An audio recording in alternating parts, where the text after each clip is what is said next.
have to say episode 1 of a 2-part series. We just said part of a 2-part series. Are we rolling right now? We'll cut this part out. Are we rolling right now? Oh, hold on. We'll cut. Wait, are we rolling right now? Oh, okay. Should we cut this part out and? Nah, leave it in there. Fuck it. All right. We're breaking down the third, fourth wall, the fifth wall, fifth dimension, whatever the hell we're talking about. Here we are deciding what we're going to talk about literally the second before we start. No scripts here. Speaking of the original liberals, cheers, my brother. Here we are. Why are we calling ourselves the liberals? Well, we are reclaiming the name liberal from the neo-left, one episode at a time. It's coming back our way. We can feel it. Yep. I can feel it growing. I can feel the movement growing, and you're part of it. We thank you for that. Absolutely. Well, cheers, my man. How was your day today? It was about the same as really any other day. I went to work. I came home. That was it, man. Yeah, good stuff. Yeah, until now. So now I'm doing a podcast, and that's always good. It is always good. Always good, man. Well, it's always good to be here with you. It's always good to be here with you. What do you want to talk about tonight, my friend? So we're going to do a 2-part series. One part where we destroy the Democrats, and another part where we destroy the Republicans. So fuck them both. Really. Don't feed the animals. You've seen the shirt that don't feed the animals. It's got a elephant and a donkey. Oh, I haven't seen that shirt. It's on Libertarian Country. Is it? Yeah. Libertarian Country. Cheers. Yeah. This is the second time we've shouted you out. Maybe one day you'll sponsor us. Who knows? Well, I've always thought about the "Don't feed the bears" sign at the park, because they say that if you feed the bears, they forget how to hunt. Right? Isn't that the old saying? Yeah, something like that. And then they become dependent on humans for food. And then if you stop giving them food, they get angry and start eating humans. Yeah, that's not good. It also describes same reason welfare recipients. Yeah, it really does. Doesn't Very interesting. Speaking of Democrats, they love welfare. You gotta love the welfare for those votes. Yeah. Boy, that's a hard place to start on tearing apart Democrats for a night. Yeah, it really is, man. It's tearing apart Democrats is going to be easy. Tearing apart Republicans is going to be easy too. But so let's go through all the problems. I think we should talk about the modern Democrat Party. We can talk a little bit about the past Democrat Party too, but everything that's wrong with the modern Democrat Party is I think it's both their philosophy and their actions. The actions are absolutely atrocious, but the philosophy's wrong too. I hate buzzwords. I really do, but the tax and spend is what they used to say when I was a kid. Tax and spend, but that's definitely, they want to take your money and then spend it on nothing. I know we've covered this in a previous podcast, but as libertarians, I don't want to speak for Ben, but as a libertarian, I used to say this a lot more than I do. I used to say I agree with Democrats on social issues. That's hard to get behind anymore too, because they've gone so far extreme on a lot of those social issues that I used to say that I agree with them on. But I believe that the Democrat Party is legitimately attempting to destroy this country from the inside out. They're doing it by any means necessary. They've got literally no morals left. They're no longer the party of the working class that at least they used to claim to be. They did have some claim on that. I think that's totally gone. What do you think about that? Well, I mean, I think intuitively that feels right in a lot of ways. I think it's good to question and dig deeper into that as to, and maybe try to poke holes in that a little bit from my side of things. Because I don't think anybody feels that they themselves are evil. No. I don't, and I've always felt like evil is like the embodiment of destructiveness, whether it be self-destructiveness or outward destructiveness, or just where good is a creative force, evil's a destructive force, right? Mm-hmm. And nobody ever thinks that they themselves are evil, especially an entire political party. No, even when they're actively destroying something. I mean, do you think that, I'm not calling them Nazis, but I do want to ask, do you think the Nazi party believed that they themselves were evil, or do you feel like they were justified in their actions? Well, No and no. You don't think that they felt like they were evil? No, I don't know. They did. Of course, they didn't feel like they were evil. They thought they were doing something good. Okay. What they were doing was something horrifying. But the top brass in the Nazi Party did believe that what they were doing was the right thing. Without going on a tangent, because I don't want to make this about the Nazis. I want to keep this about the Democrats and my questioning. Well, on why you say that, and I do agree with you essentially. Yeah. But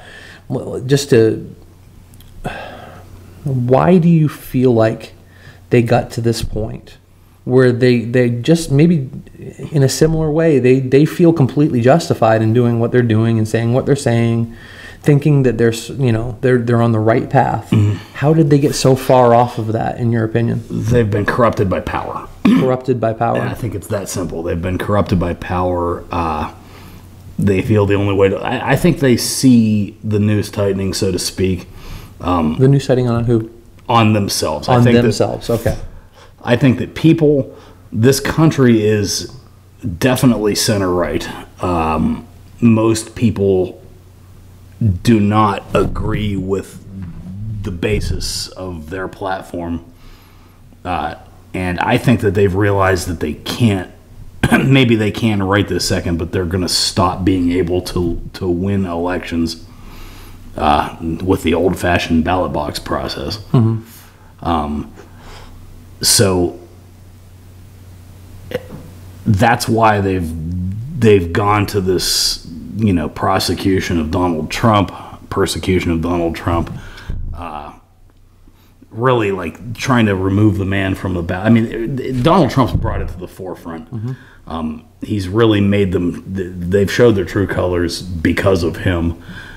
But that's all a quest for power, because the further the man goes up in the polls, the more they try, like, to beat him illegitimately. What they really want to do is throw him in prison so that nobody.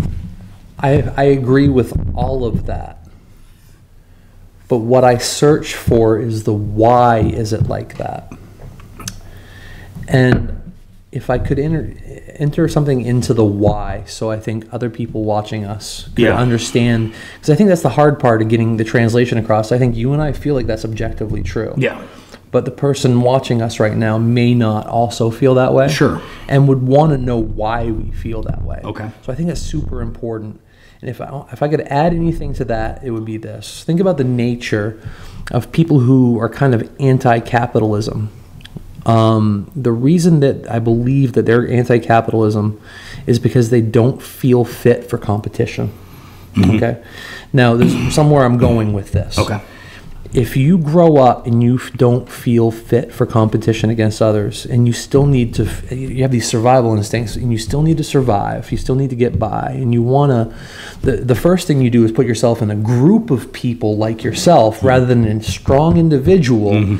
You'd rather go into a collectivist, socialist mindset. Capitalism is essentially the essence of economic, not only liberty, but competition, right? So you would go into an anti-capitalistic. If you don't feel that you can. Right. If you don't like competition, you're going to see capitalism as unnecessary and evil, right? So this is the why. But the other thing that happens when you don't feel fit to fight is you see the rules as your own death knell, and you can't live by those. So any rules that are presented before you, especially if you get into power, they're more merely suggestions. Because if you really played by those rules, you'd die. In your own self-empowerment. Interesting. So those are the reasons why Democrats want to have different sets of rules for their enemies, and then whatever rules they want for themselves. I think you struck on something with the disregard for competition, the not feeling like you have the ability to compete. And that's why you would mess with the ballot boxes and do it with the mindset that it's the greater good. I have no problem undermining this because I'm really saving the republic. Sure, they do, right? They're saving their version of the republic. What they believe, they are, but all they're doing is undermining the republic by doing. You've got that. to separate the brass from the people, the standard voters too. But I think you struck on something as far as the not feeling like they're fit to compete. I think that's something that's more of an affliction of the standard Democrat voter. I think they're convinced of that by the brass of the Democrat Party, the DNC, whoever the hell's actually running Joe Biden. The people who have capitalized on realizing there's a whole base of people that can be manipulated this way. You tell them that they can't compete. You tell them the rules are unfair. And then they'll support you trying to overthrow that system by any means necessary. Yes. But the people in the top brass are doing it, in my opinion, as nothing more than a power grab. It's nothing more than, than a medieval king trying to force another one off of the throne. But it's Game of Thrones, in the modern sense. They've disregarded all the rules. They're playing within the system in a certain sense by convincing as many people as they can that those people are not fit to compete. You are disadvantaged based on... You are a minority. Based on whatever they tell you. You are a minority. The rules that have been set before you are unfair. And we must have special privileges for you as a disenfranchised person of color, of female, transgender, gay. Whatever they come up with. For why you can't play by the rules. And the disclaimer from me, anyway, is that I believe that it is unfair in a lot of ways to a lot of those groups of people. It absolutely is. What is unfair? Because I'm not sure I agree with you. I think there's certain, I think we touched on this a little bit in the last episode. I do believe white privilege exists. There are certain advantages to being a white man. There's no doubt in my mind about that. But that doesn't mean that because of that you should take people who don't fall into that group, tell them that there's no way they can ever win. The only way you can ever win is to vote for people who will take from the people who have that privilege and give it to the people who don't. And cheat and lie and steal because it's all for the greater good. Go ahead, I'm sorry. No, go. No, I was done. I finished my thought. Okay. To me, that is the why behind everything that you asserted early on in our discussion. Yeah. That's why they have no conscience about this, is because they literally feel like they're fighting for their lives. Yeah. That's why you see the screaming children at colleges. Oh my God, in 2016, I can't believe Donald Trump. I can't go to school today. They literally see this as life or death. Yeah, they do. And they will fight and scratch and claw and cheat in order to, because you gotta realize, had 4 years of Donald Trump, and the world did not blow and everything was fine. Yeah, but it was better. They were convinced that it was going to go back to the Dark Ages, and the Pope would be running the country again after Donald Trump, and they were going to reopen the concentration camps. Absolutely. All Nazis. And Joe Biden himself said that Donald Trump was going to put the black people back in chains. Wow. Joe Biden said it. Wow. Said they're going to put you all back in chains. And never forget, we did talk, we briefly mentioned Nazis earlier. Please, if you didn't know, Nazi literally stands for National Socialism. It does. Collectivism is our enemy. All right? Collectivism in all forms is the most rudimentary, the most rude form of ignorance, in my opinion. Agreed. And there's lots of different kinds of collectivism. Nazism is one of them. Fascism is a type of collectivism. Communism also is one of those. Is a far left ideology. One of them is a far right ideology. They're both awful. Yeah. They both have historically been pitted against one another, but they're both collectivism. We may be railing against Democrats tonight, but really we are against collectivism. Yeah, 100%. That's okay.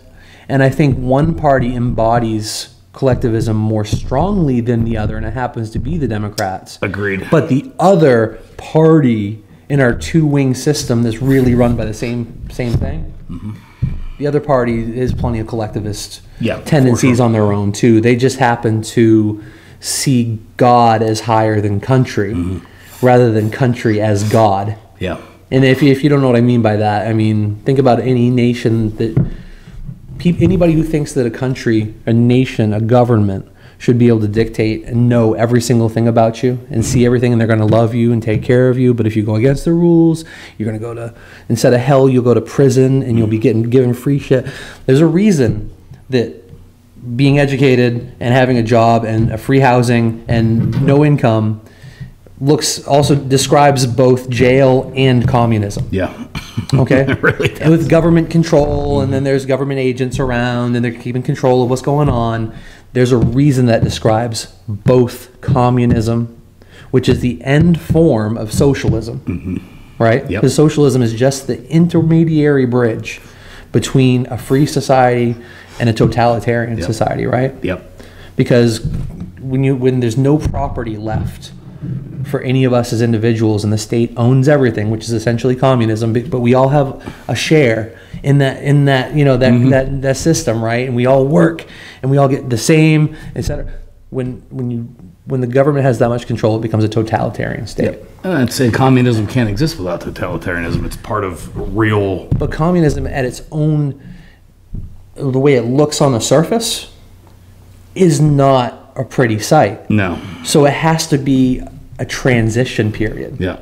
You can't just say to people, hey, let's go to communism. Huh? And Marx wrote about that. And Marx wrote about that. And, how many times have you heard people say, oh, communism looks great on paper, it just doesn't look good in real life? I've heard that a million times in my life. I've always thought that was the stupidest fucking thing somebody could say. No, it doesn't look good on paper either. Sure. It's Sure. It looks like a society that kills off the upper, the bourgeoisie, takes property away from people, and then works toward this imaginary, egalitarian society that is not even possible. So, yeah, no, it doesn't look good on paper. It looks bad on paper. As long as we're talking about Democrats, there are many, many Democrats who openly support communism. That's what the party's going, moving toward. Well, that's because, you can't just say, I love communism. There has to be a transition period. Yeah. And that's what we're going through right now. And I think the party that displays most of those tendencies is who we're talking about tonight. Yeah, for sure. I mean, did you hear Biden during the State of the Union address talk about, we're going to make the rich finally pay their fair share? Right. What is the rich's fair share? Right. I don't know, because right now they pay 99% of the taxes. Yeah. So what is their fair share? Would if you were to tax half of their money, would that be their fair share? What about 3/4? If you take somebody who has, who makes $1 billion a year, and you tax $750 million of that away from them, they're still going to make $250 million a year, and somebody's still going to be shouting about how this person, why is it fair that this person makes $250 million a year? So is it fair? What if you take 7/8 of their income? What if and what you're getting toward, what if you just dig a ditch and shoot them in the back of the head and give their money to? Okay. Would that be enough? Anybody what's the end game? Anybody who's that arbitrary, it should be disregarded first of all. But the Democrat Party is who I'm talking about. That's what I mean. Disregarded the Democrat Party for stances like that. Yeah, the fair share. Because what is it? It's super arbitrary, and it doesn't understand how dinner got put on the plate on the table at home. Yep. Because you got to understand that the people who are making $1 billion and doing it in a free market economy are the people providing either a service or a product to millions or billions of people that those people feel like is so valuable to them that they'll pay their money for it voluntarily. So like a Jeff Bezos, right? Sure. He's created an incredible system to improve the United States and mankind for what he does through Amazon. And he's seen the reward because he's helped billions of people get what they want. So not only has he done that, for example, he should pay his fair share. Well, if he pays his fair share according to Democrat policy or Democrat philosophy, how many people lose their jobs? Lots. Because he employs, I don't know how many people, but I feel like I wouldn't be in left field by saying he might employ 500,000 people. Yeah, who knows what the number is? I don't know what the number is. I'm sure there's a number. Think about all those people who are getting gainful employment, job experience, pay, benefits, and their families are being fed because of Jeff Bezos. Yeah. He should pay zero taxes. Look at what he's done for the country. I'd be fine with that. Look at what he's done to help you. Look at what he's done to help you. He should be paying zero taxes. We should be thanking a lot of our rich people who come to the United States to start businesses. Or who are born in the United States to start businesses. You know, the Elon Musk of the world who came here, I guess, through family, or I don't know how it started. I know his dad was a jewel miner in South Africa or something like that, so he had a head start. Okay, boy, fine. do they hate him too. But you know what? He came here to the States because he wanted to make the world a better place. Yeah. And he's not paying his fair share while he's helping people. Even if he didn't want to make the world a better place, even if he did it all for himself, he made the world a better place in the process, and that's the beauty of capitalism. It's good for the person that makes the money, and it's good for everybody else too. Because it's all voluntary. Yeah. Because people are voluntarily saying, what you are providing, I voluntarily want that. I'll give you my money for it because it's that valuable to me as an individual. And the point of all Everybody's this, getting what they want. the point of all this is that Democrats are outwardly anti-capitalist. Right. Exactly. Outwardly anti-capitalist. And how does that affect the nation? Well, it doesn't help the economy at all. No. It puts us into a slow death spiral, I think. Yeah. Isn't that the ultimate, like you were talking about, the ultimate end game to being destroying the country from within, right? Yeah. Now we understand the why. Yeah. Yep. And that's super important to know, because it's one thing to say that about someone, but then demonstrate, okay, here's the conceptual path to get there. Or, you know, I mean, yeah, they also, I think they also want to destroy the country socially too. okay. I think that's the reason that they pretend, because I don't think that the Democrat Party gives a shit about black people or gay people or Mexican people or whoever transgenders. I really don't think that they care about those people as people. As collectivists. Collectivists don't care about any people. They don't care about anybody as an individual. No, exactly. But nothing's ever good enough. There always has to be a victim class. When I was a kid, it was, gay marriage was the big social issue, which I was always pro gay marriage. Could never possibly conceive why somebody would care, even for like fundamentalist religious reasons, why two other people who live not anywhere besides your house that you pay for. Right. I've never understood why anybody would have a problem with that. But it seemed like that problem was solved with, I don't remember the Supreme Court case or the ruling, but per the Supreme Court now, as of whatever year it was, gay marriage is legal in every single state. To me, that's a win. For sure. It would be a bigger win if the government, and I know we've said this on a different podcast, also didn't sanction marriage at all. It's all right to parrot ourselves. That's good, man. Yeah, we'll do that sometimes. Keep reinforcing the good stuff. Yep. Bring it up over and over again. That's a good thing. No doubt. But now they've gotten to this, the liberals with their, with transgenders in sports is a big one. Like they've gotten to where, and I don't know how much of this is actual official platform of the Democrat Party. I know that for the most part, they are required to support this kind of stuff outwardly. But when a man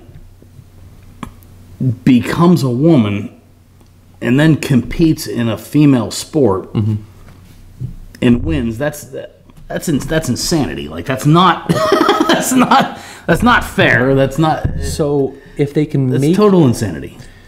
a aspiring totalitarian dictatorship class knows that if they can convince you to believe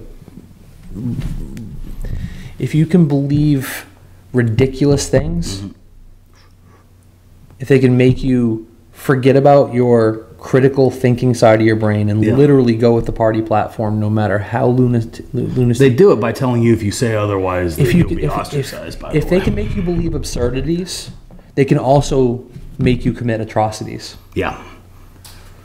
Maybe that's the way I was trying to say it. That's a fact too. And that's how it's been done for a long time, long before us. Yeah. Long before this nation. You see that all over the world right now. People who believe absurdities commit atrocities. Absolutely. And I think that's just a natural part of the aspiring ruling class. Yeah. Because what we have here is not necessarily anti-competition in the sense that they don't want to compete. They just don't think they can compete within the rules. Yeah. So they found a new way to get around the rules. And then you evolve into communism, which can also accurately be called state capitalism, where we're the product. Yeah. At that, and they're capitalizing upon us as the product and selling us off. And they're profiting from us. It's crazy. So that's the, I don't want to call it the unified field theory of it, okay? I like that. But that's how it works. Yeah. So they just found a new set of rules that you have to go kind of give them credit for, first of all, because it's working. Yeah. All right? It's infuriating to half the country who's kept their brains inside, their minds inside of their head. I wouldn't give half of the country that much credit. No, that's true. That's okay. I wouldn't either. I guess I shouldn't either, no. But at the same time, it's working. It's working. Yeah. They've convinced big tech companies to toe a very, very liberal, politically correct line. Censorship. Just censorship. Anybody that doesn't follow the party. They don't believe in the Second Amendment. No. They don't believe in the First Amendment. I mean, they don't believe in any of the amendments. They don't believe in the Constitution. Right. They call it a living document, which is a nice way of saying, fuck that document, we're going to change it. Yeah, it's bullshit. It's bullshit. It's a living document in the sense that that you can actually amend it. In that sense, sure. But there's rules to amend it. You know, to them, they believe that when they say a living document, they believe that a judge can interpret it any damn way they want to, which is insane. It's very cut and dry. It's very cut and dry. And when they can't change it within the rules that we have in place, no problem. We'll find a way around it. Yep. So let's find a bunch of judges and put them in circuit courts that are activist, politicized judges. And get them appointed there. And then it doesn't matter what the law really is, because all that matters is what control we have over them and how they'll interpret it. Yeah. For sure. You know, that's a way of getting around those rules. And the Second Amendment's a great example. The right to keep and bear arms shall not be infringed. It couldn't be any more simple. Keep, meaning keep, and bear, meaning carry. You know, South Carolina just passed constitutional carry. Did you know that? Oh, I know. Isn't that great? Yep. Yeah. Pretty cool. Yeah. So, and I think we're the 26th or 27th. It's now the majority of the country is constitutional carry, but how can you interpret that amendment any other way? And if you are against the right to keep and bear arms, then you, by definition, just simply don't care about that document or what it says. Your agenda is more important. I know a lot of people are scared of guns, people who've never been around guns. I know that. I understand why. You turn on the TV, you see horrible things happening. It's easy for somebody who hasn't grown up around guns, doesn't own guns, you know, to look at that and immediately demonize the gun.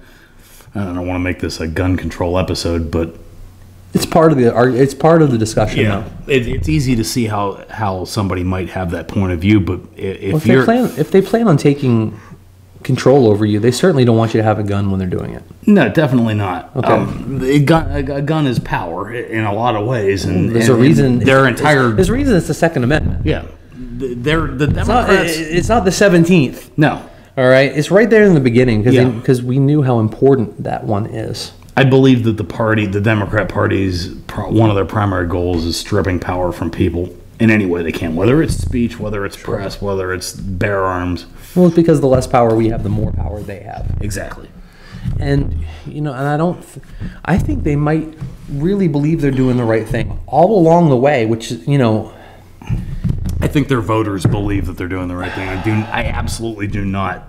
The right thing in there, it depends on what you think. I guess we talked about this earlier. I guess everybody probably believes that they are personally doing the right thing, but I think that what they think is the right thing is to destroy the system that we have.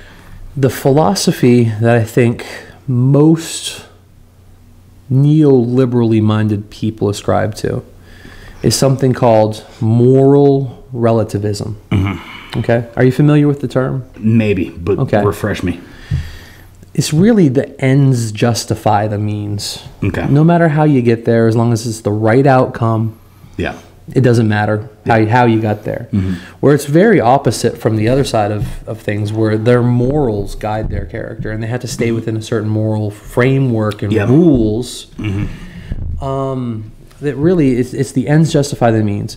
Is that, if they're afraid of guns and they think guns are bad because people get shot by them, and they're dangerous, and they're scared of them, is fear-based thinking. Mm-hmm. Okay? And you got to realize, and this is proven in studies too. Please look this up behind me. I promise you'll find this the case. One of the major differences between liberal people and conservative people is the structure of their brain in a portion called the amygdala. Okay? Okay. The amygdala, and liberal scientists have found this to be the case, and what the liberal scientists have said is, that's why they're so irrational, those conservatives, because the amygdala is the fear center of the brain. But that's not really true. That's just how the academics presented it. Yeah. What the amygdala really does is it triggers the fear center of the brain. However, it is actually the threat assessment center. Interesting. Of the brain. So the gun is this problem. Yeah. Not the bad people holding guns and doing bad things. Mm-hmm. The gun itself is a problem, because if that goes away, everything will be fine. Yeah. Okay? That's a problem with the amygdala.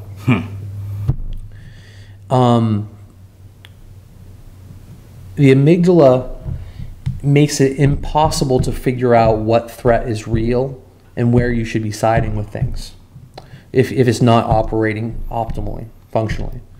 So you see a political party that sides with the criminals over the police. Yeah.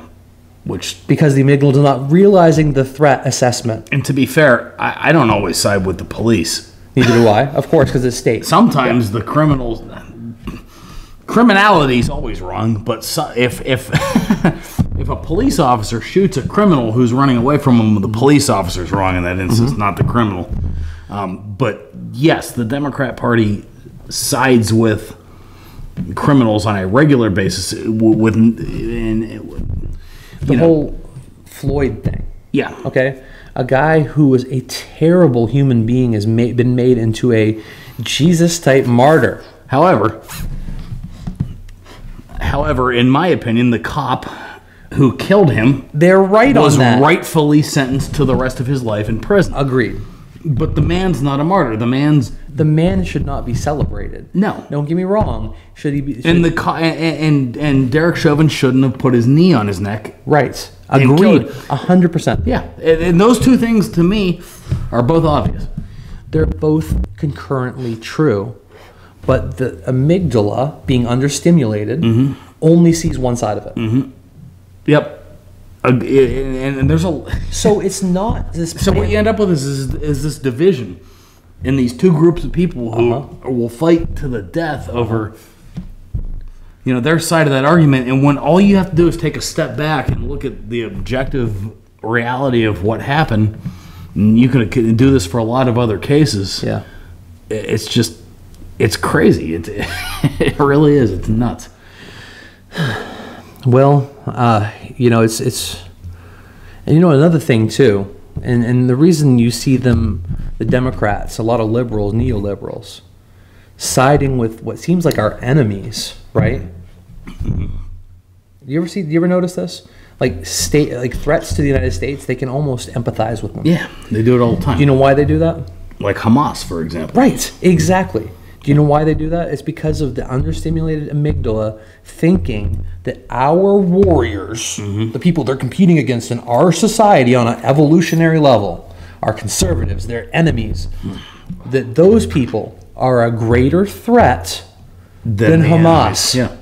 So in the Democrat wet dream, Hamas would come in and cull our warriors. Yeah, I think they would, in theory, love that. They would love that, okay? And that's the motivation for siding with our enemy, because our enemy is really the enemy of their enemy. Yeah. And that's the way that they even... It's interesting that they hate Russia so much, though. The Democrats hate Russia. Let's analyze that. Tell me what you think. I think that the reason... Part of the reason is I think they still in the back of their minds believe he's in bed with Donald Trump. Okay. Putin, I mean. Well, they've been convinced of that, haven't they? It's tough to figure out. How long were they programmed on the Russia collusion thing? Well, how many years? That started in what, 20? They started talking about it in 2016. So it's 2024 now. We're talking about 8 years of Russia collusion. It's all been shown to be bullshit, but well, yeah. Anybody who's actually looked into it without bias, has come to realize that that's purely a fictional tale. It was purely psychological operations against a whole population of people, right? Right. But there's still a bunch of people that still think it's real. Yeah. Yeah, because they don't look into it for themselves. Right. They just read memes But they can't because they're too afraid. Tweets, yeah. They're too afraid to think for themselves, because if they do, it's existentially scary. Yeah. And that's the amygdala being understimulated. But that's the synopsis of the friggin' Democrat voter party. The party of the voting base. They essentially want to be told what to think and do, right? Yeah. Yeah, absolutely. Boy, we're tearing them new asshole now, aren't we? I guess. But it is interesting that that particular enemy, they're gung ho. They're ready to send them up a billion, cajillion, like however much money they can possibly print and tax. They will send to Ukraine. Why did the Democrats get destroyed? Because that's war's a stalemate, and Russia's going to win it eventually. But the and not just the Democrats, our wonderful South Carolina Senator Lindsey Graham and a bunch of other Republicans included, scumbag, that we'll get into in the next episode, also want to continue to send them my fucking money so that it can get destroyed in a stalemate war where hundreds of thousands of people are getting killed, and Russia's going to eventually win. They're going to. Everybody thought that Russia was going to win it the first weekend. Right. And at that point, like, I was all for helping Ukraine, but like at this point, do you feel like the Democrats and the Republicans both agree on that one issue about sending all that aid over? That and banning TikTok are the two issues that they agree both. They both agree on. It's amazing the shit and infrastructure. They'll always agree on infrastructure. You know why? You get to print money and spend it. Like the Democrats and Republicans tend to agree when there's an opportunity to print more money and spend more money. Yeah. Tax it, spend it. What do you think about Democrats as far as their economic theories? I think it's asinine. We kind of talked about the socialism. I don't really think there's much of an economic theory there. Well, I think that it's mostly centered around getting votes, promising people, telling people that rich people are evil. Do they not understand inflation? Oh, they understand inflation. They understand inflation. Yeah, the people that are pushing the print button absolutely know what they're doing. But the voters themselves don't understand what causes inflation, maybe? Either they don't understand it, a lot of them don't understand it, and a lot of them don't care because people are short-sighted. Okay. If they get money in their pockets now, who cares if it's worth less next year, as long as they can get some money right now. Well, liberal economics, neoliberal economics, literally has a name. And it was named after an economist named Keynes. Yep. It's Keynesian economic theory. Yep. And Keynesian economic theory essentially states that when things are good, you stop spending. And when things are bad, you spend as much as possible. Yep. You inject money. And so you're always injecting money at the lows and you're bringing it back at the peaks. Yep. Which is a retarded way of handling I disagree economics. with it, but it almost seems like they don't ever stop injecting anymore. Right. Why won't they stop injecting anymore? Is it literally to collapse the dollar on purpose, or is it just because they don't understand? I think they're just I don't know. It's like a crack pipe. They just keep hitting and they can't stop. They're addicted. At this point, you push print, the money comes out. Like if you had a money machine, if I had a money machine, I'd keep printing it. Not if I cared about my grandchildren. No. Yeah, but my point is that if you had a money machine sitting right here, right now, and you could just print out $100,000, I would. Sure. I'm glad I don't have one. Right? Yeah. But I would. No, it's a drug. It's a drug. I would love an infinite money glitch. I really would. They can that. print it. They right. can spend it. They can give it to their voters. Right. It's a way of buying votes. They can send it to Ukraine and claim that we must stand behind Ukraine at all costs. Yeah.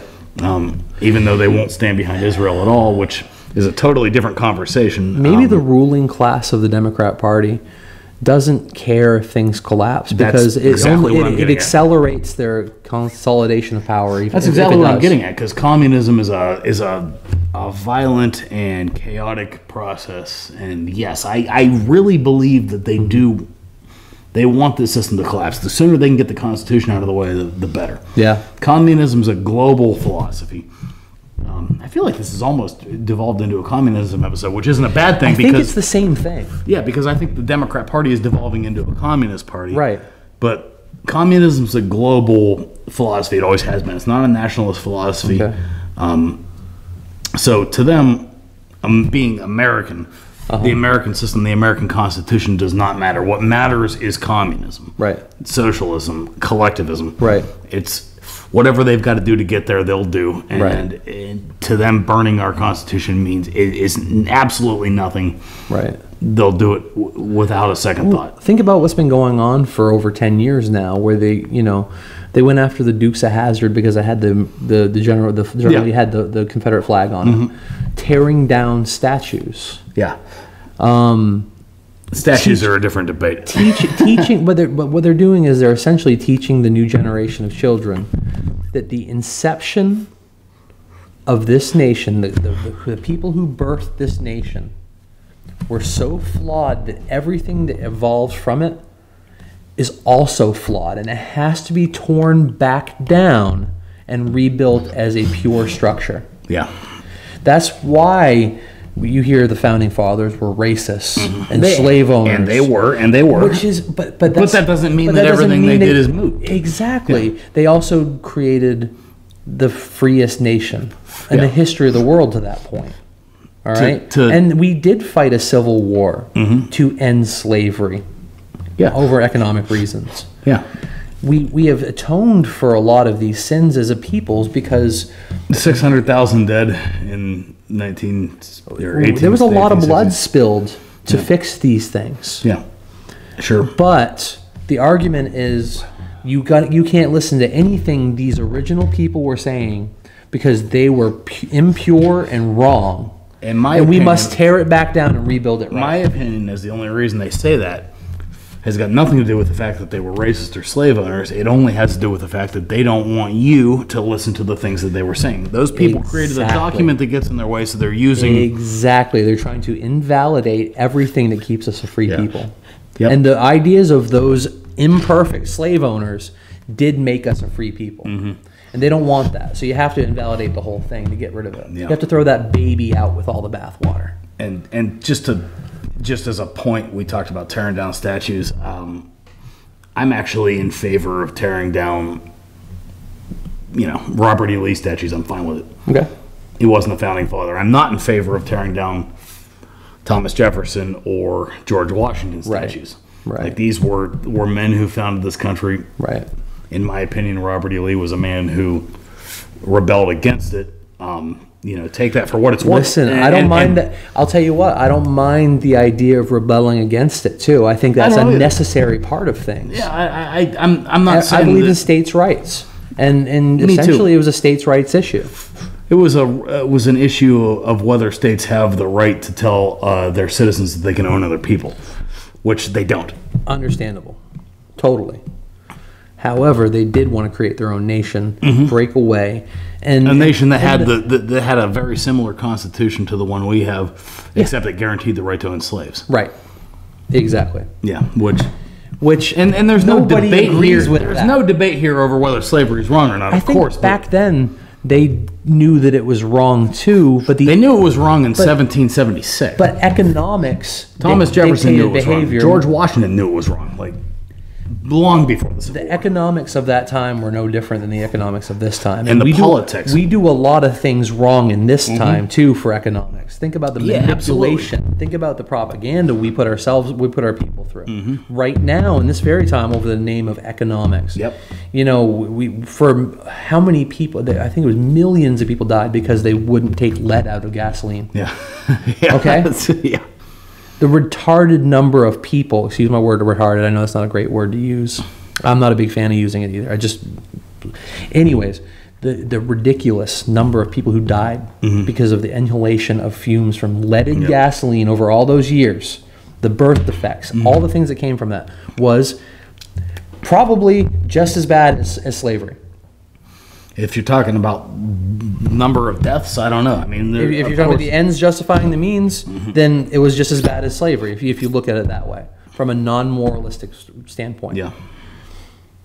So economics dictates. It doesn't matter whether it's 1776 or 1976, and that's really what it comes down to. Is always about the almighty dollar. It is. It's also about politics too. But even then, we knew this. I think the reason we were going through that period of time was I think some people realized that slavery was coming to an end eventually. Especially, I mean, it wasn't long after the war. They expected it to die quickly. The cotton gin was right on the precipice of being invented. That kind of fucked everything up. And that would have probably put a economic necessity for slavery. It did, that revived it. Yeah, that revived. Yeah. But it's it's funny when since we're talking about Democrats and Republicans here. Everybody who knows anything about history knows this. The Democrats were the Southern party of slavery. The Republicans were the party of Lincoln, the Abolition Party. The Democrats were the party of Jim Crow. Sure. The Republicans were not. And they all voted against the Civil Rights Act in '64. Yeah, it was the Democrats across the board. These were all Biden claims to have started the civil rights movement, but Biden's been rubbing elbows with white supremacists his entire life. Well, while he claims that Trump is a white supremacist. West Virginia, Byrd was like the grand dragon of the KKK. Yes, he was. Yeah. Lyndon Johnson himself said, "I will keep those N-words voting Democrat for 1,000 years." Yep. Strom Thurmond was a good buddy of. Strom Thurmond famously was the one that filibustered the Civil Rights Act. These are all of Biden's old buddies. But they tell you in school that in the '60s the Democrats just magically passed the torch of racism over to the Republicans. Right. They're like, here you go, you guys are the racists now, and the Republicans were like, oh, okay, and that's not how it went. No, that's ridiculous. The Democrat Party holds minorities down right now and has been for a long time by telling them that they're victims, printing money and then giving it to them, and it does nothing but keep them in poverty. Right. And I'm not saying that the majority of Democrat voters, a lot of these Democratic voters are minorities, but those policies are doing nothing. They're not lifting anybody up. They're not helping anybody achieve the American dream, and it's sad. And I do think a lot of people are waking up to that fact. I really do. I believe so too. I believe that things tend to work really great when you first institute them, but there's a law of diminishing gains. Yeah. And the longer the ruse goes on, the more people catch on. The diminishing gains start to slip in, and you start seeing it all. The game that used to work erodes away, and it doesn't quite work the same way it used to anymore. And that's true for anything. So we're definitely in a situation where it's a transition period for us. And we don't know how it's going to go politically over the next number of months. And I think the reason this election is the most important election of all time, and it always is the most important election of all time. It really is. But that's only because the amount of power of government has consistently grown across a period of time. Yeah. And whoever gets to wield that power Yeah. becomes more and more important. That's why every successive election Yeah. is the most important election of all time. And It's whoever because- wields the power can consolidate more of it for the next one. Exactly. Yeah. So that's why each successive election is the most important election of all time, is because the power gained by winning that election has consistently got bigger and bigger and bigger and bigger as time goes. I'm telling. If there was no power in politics, you'd have a totally different type of people in politics. it wouldn't be politics, would it? It wouldn't be the politics that we know of. Yeah. It would be a public service, Yeah, that's which is what it's supposed was to be. designed to be. Which is what it was You designed know to that the be. founders never believed in running for office. Okay. None of them. Like George Washington showed up and said, "I don't want the job," and that was normal back then. Like Right. if you said you wanted the job, like they wouldn't give it to you. Yeah, right. The person who wants power shouldn't be the person wielding Now power. we got political action committees with millions and millions and millions of dollars. Absolutely. And we just accept it. And please, you know, we've been railing on Democrats and liberals, but we're going to do just as much to the Republicans, I promise you. I'm looking forward to it, actually. But, yeah, I mean, I guess... I will say, we're going to rail on Republicans, and I personally have a lot of issues with Republicans and the Republican Party. Sure. But the Democrat Party is, in my opinion, the largest threat to our society. It's not Russia. It's not Hamas. It's not Donald Trump. It's not Aliens. It's not fundamentalist Christians. It's not AI. aliens. No, it's I not think it's AI. aliens, personally. It's the Democrat Party. Oh man, it could be aliens. I think it's aliens. It's But anyway. probably the Democrat Party. So therefore, like Ben said, we're going to do an episode railing Republicans. That's going to be fun because they're far from ideal. But I think the same thing. I'm gonna vote for Donald Trump. Ben's not gonna vote. He never. Well, I don't want to speak for you. Ben, are you gonna vote? Maybe I will. Maybe Ben will vote. Maybe I will. Maybe I won't. I'm gonna vote for Donald Trump. I'd rather convince you to vote. I'm going to vote for Russell Fry. I'm going to vote for Tim Scott. Fuck Lindsey Graham. I'm going to vote for... I'm never casting a vote for Lindsey Graham again, but... I'm just writing Ron Paul in. Yeah. I'm writing Ron Paul in for the rest of my life. Do it. Even That's even fine. after he's gone. But... You ever hear that story about the brothel owner in Las Vegas? No. No, okay. So this man who... there was a show in the 90s on HBO called The Cat House. Uh-huh. And this man is the owner of the Cat House, which is a brothel in... I don't think it was in Vegas. It might have been in Reno because Vegas prostitution actually isn't legal. But this man... He decided to run as a libertarian in 2016, if I'm not mistaken. I think it was 2016. Because he had gained some notoriety from this television show. Everybody knew who he was. Yeah. He ran as a libertarian because he's a brothel owner, of course, my kind of guy.